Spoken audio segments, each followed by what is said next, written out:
আসন্ন লোকসভা নির্বাচনে রায়গঞ্জ আসনে তৃণমূল প্রার্থীর জয় নিশ্চিত। কালিয়াগঞ্জের চান্দইল ময়দানে মহিলা তৃণমূলের পাড়া বৈঠকের মঞ্চ থেকে এমনই বার্তা দিলেন তৃণমূল জেলা সভাপতি কানাইলাল আগরওয়াল।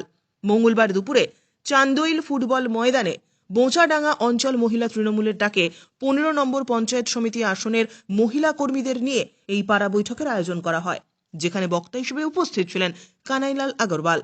এছাড়াও ছিলেন জেলা তৃণমূল চেয়ারম্যান শচীন সিংহ রায়, ব্লক তৃণমূল সভাপতি নিতাই বৈশ্য, পঞ্চায়েত সমিতির সভাপতি বাপ্পা সরকার, পুরপ্রধান রাম নিবাস সাহা, জেলা পরিষদের কর্মাধ্যক্ষ লতা দেব শর্মা, সদস্য রামদেব সাহারি, ব্লক সভানেত্রী পঞ্চমী দাস প্রমুখ। এই পাড়া বৈঠকের মঞ্চ থেকে আসন্ন লোকসভা নির্বাচনকে পাখির চোখ করে মুখ্যমন্ত্রী মমতা বন্দ্যোপাধ্যায়ের আমলে বাংলার মহিলাদের নিরাপত্তা এবং আর্থিক উন্নয়নের চালু প্রকল্পের কথা উল্লেখ করা হয়। আশাবাদী আমরা এবার এই সিটটা আমরা জিতবই। গতবারও খুব কম ভোটে আমরা এখানে হেরেছিলাম, 60,000 ভোটে মাত্র আমরা এখানে হেরেছিলাম। আজকে এখানে পাড়া বৈঠকে গোটা জেলাতে হচ্ছে, গোটা রাজ্যেই হচ্ছে। আমাদের মহিলা তৃণমূল কংগ্রেসের সভানেত্রী মাননীয় চন্দ্রিমা ভট্টাচার্য এটা ঘোষণা করেছেন যে সব জায়গায় পাড়া বৈঠকই হচ্ছে। পাড়া বৈঠকে মহিলাদের উপস্থিতি আপনারা দেখতেই পাচ্ছেন। এবার আমাদের আজকে নেতাজি সুভাষচন্দ্র বোসের 127তম জন্মবার্ষিকী। গতকালও আমরা একটা অনুষ্ঠান দেখলাম, একটা অনুষ্ঠান হলো, রামলালার প্রাণ প্রতিষ্ঠা হলো।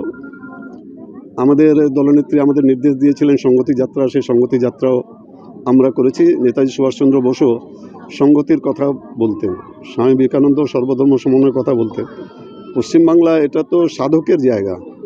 সাধক যখন সাধনার উচ্চ পর্যায়ে চলে যায় তখন কিন্তু জাতপাতের ব্যাপারটা থাকে না। এটা বামাপ খ্যাপার জায়গা, স্বামী বিবেকানন্দের জায়গা, ঠাকুর শ্রী রামকৃষ্ণর জায়গা।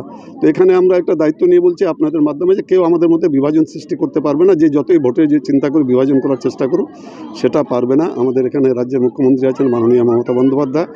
গতকালের সংগতি যাত্রার মাধ্যমে এটা প্রমাণ হয়ে গেছে যে আমাদের মধ্যে কেউ বিভাজন করতে পারবে না। দাদা, একটা কথা হচ্ছে যে কোনো মুহূর্তে লোকসভা নির্বাচন ডিক্লেয়ার হতে পারে। গতবার আপনি প্রার্থী ছিলেন, এবারও দল যদি আপনাকে প্রার্থী করে তাহলে আপনি কতটা ময়দানে নামতে প্রস্তুত?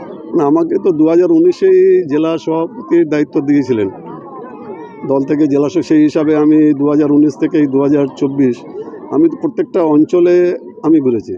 আমি দায়িত্ব নিয়ে বলছি তৃণমূল কংগ্রেস জেলা যাকে প্রার্থী দেবে সেই এখান থেকে জিতবে। আপনি কতটা তৈরি? আমি তো সবসময় তৈরি, যেহেতু জেলা সভাপতি হিসাবে আছি, আমাদের দল সবসময় তৈরি আছে। ব্যুরো রিপোর্ট, উত্তরের প্রহরী।